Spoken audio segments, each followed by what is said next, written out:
9 अगस्त 2024 को एक ऐसी घटना सामने आती है जिसने पूरे देश को हिलाकर रख दिया। ये खबर थी 31 साल की एक महिला डॉक्टर की, जो कलकत्ता के RG medical college and hospital से अपनी ट्रेनिंग कर रही थी। हॉस्पिटल जैसे सुरक्षित माने जाने वाले जगह पर एक महिला डॉक्टर का रेप और फिर मर्डर, ये कोई मामूली बात तो हो नहीं सकती। इस घटना का खुलासा तब हुआ जब डॉक्टर के डेड बॉडी का पोस्टमार्टम किया गया। इस रिपोर्ट ने लोगों के रूह कँपा दिए, क्योंकि ये मामला सिर्फ रेप का नहीं था, बल्कि इससे कहीं ज़्यादा खौफनाक था। पोस्टमार्टम रिपोर्ट में ये खुलासा हुआ कि उस डॉक्टर की हत्या गला घोंटकर की गई थी, वो भी इतनी ताकत से कि उनका थायराइड कार्टिलेज तक टूट गया था।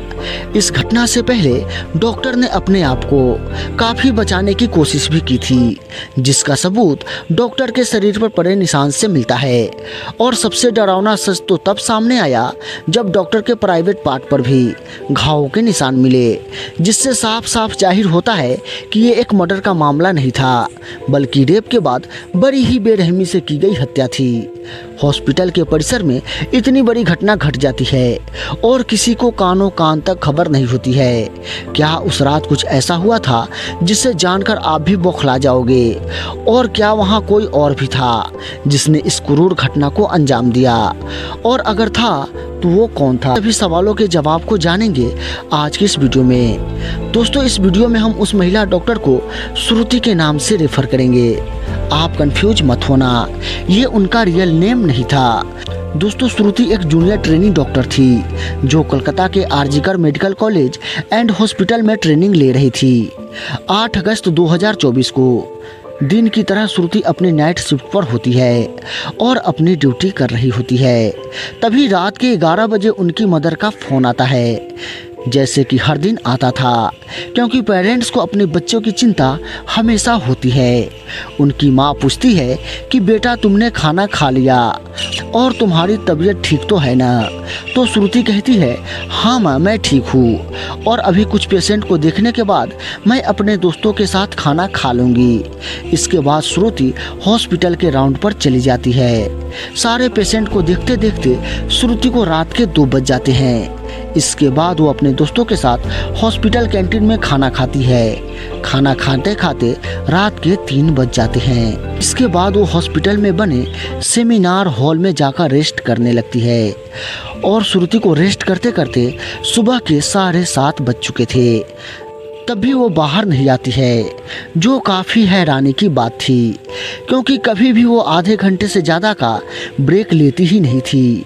सुबह जब हॉस्पिटल का एक स्टाफ सेमिनार हॉल में आता है और जैसे वो हॉल के नज़ारे को देखता है तो उसकी आंखें खुली की खुली रह जाती है और वो जोरों से चिल्लाने लगता है। इसके चीखने की वजह से आसपास के सभी लोग भी वहाँ इकट्ठा हो जाते हैं और वो देखते हैं कि श्रुति की बॉडी बिना कपड़े के ऐसी ही जमीन पर पड़ी हुई है। उनकी बॉडी पर ब्लड के निशान है, उनकी बॉडी पर ब्लड का निशान है और आंखों से खून भी निकल रहा है। इसके बाद सभी लोग उसे स्ट्रेचर पर रखकर इमरजेंसी रूम में ले जाते हैं ताकि डॉक्टर कुछ कर सके। डॉक्टर के काफ़ी स्ट्रगल के बाद भी श्रुति थी। से पुलिस को वहां पर श्रुति का कुछ नेल पेंट्स और ब्लड सैंपल मिलते हैं, एक ईयरबड भी मिलते हैं। ये केस और भी जल्दी सॉल्व हो जाता अगर सेमिनार हॉल में कैमरे लगे होते, लेकिन बदकिस्मती से वहां कोई कैमरा नहीं लगा था। लेकिन पुलिस को सेमिनार हॉल में एंटर करने के रास्ते में एक सीसीटीवी कैमरा लगी हुई दिखी। पुलिस वाले ने इस कैमरे में सुबह 3 बजे से 8 बजे के बीच में जितने भी रिकॉर्ड हुए थे उन सभी को चेक किया। इतने समय के अंदर कौन बाहर गया और कौन अंदर आया, जिसमें 7 लोगों को अंदर आते जाते देखा गया। पुलिस ने इन सभी 6 लोगों से एक एक करके पूछताछ की, ये इस समय यहाँ क्या करने आए थे और उन्हें वहाँ कुछ अजीब भी दिखा। और इन सभी के फ़ोन से उस ब्लूटूथ को कनेक्ट करके भी देखा, क्योंकि एक बार अगर किसी मोबाइल से कोई ब्लूटूथ कनेक्ट हो जाता है और अगली बार जैसे ब्लूटूथ ऑन किया जाता है तो ऑटोमेटिक उस फ़ोन से कनेक्ट हो जाता है। और फाइनली ये ट्रिक काम भी आई, क्योंकि इन 6 लोगों में से एक के फ़ोन से इजीली कनेक्ट हो जाता है, जिसका नाम था संजय रॉय, जो एक सिविल वॉलंटियर था। सिविल वॉलंटियर वो लोग होते हैं जो पुलिस के अंडर काम करते हैं और पुलिस की हेल्प करते हैं। अब पुलिस वालों को अपना पहला कातिल मिल चुका था। पुलिस और सख्ती से संजय से पूछताछ करते हैं, लेकिन संजय पुलिस के एक सवालों का भी ठीक से जवाब नहीं देता, क्योंकि वो बहुत ही ज़्यादा नशे में था। इसके बाद जब पुलिस संजय का फ़ोन चेक करते हैं तो उसके फ़ोन के हिस्ट्री में भर भर के पोर्नोग्राफी कंटेंट देखने को मिलता है, जिससे पुलिस का शक यकीन में बदल जाता है कि हो ना हो संजय ने ही श्रुति को मारा है।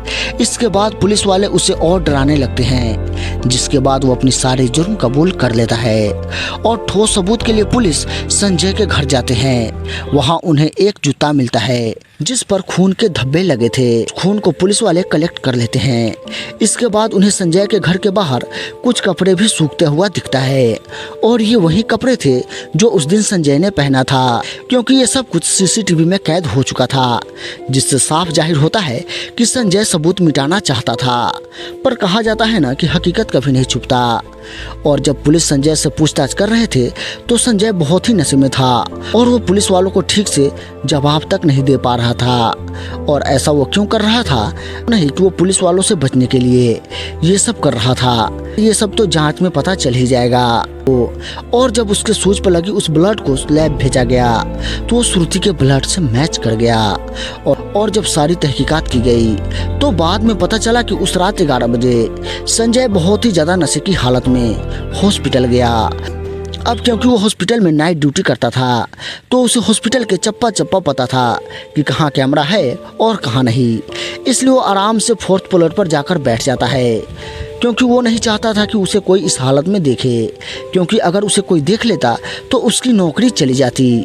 इस डर से वो सो गया और 3 बजे जब उसकी आंख खुली तो उसने देखा कि श्रुति अकेले सेमिनार हॉल में रेस्ट करने जा रही है। वो श्रुति को अकेला देखकर उसकी मन में गंदी गंदी बातें आने लगी और फिर वो पूरी तरह से उस एरिया को खंगाल डाला कि वहाँ कोई आ जा तो नहीं रहा। फिर वो 4 बजे सेमिनार हॉल के अंदर इंटर किया और 4:45 पर बाहर आया। और इस 45 मिनट में उसने श्रुति के साथ कैसा व्यवहार किया होगा और श्रुति कितने दर्द से गुजरी होगी, ये सोचने मात्र से ही रूह कांप जाती है। अब आप लोग खुद ही कमेंट करके बताएं कि इस दरिंदे के साथ क्या करना चाहिए।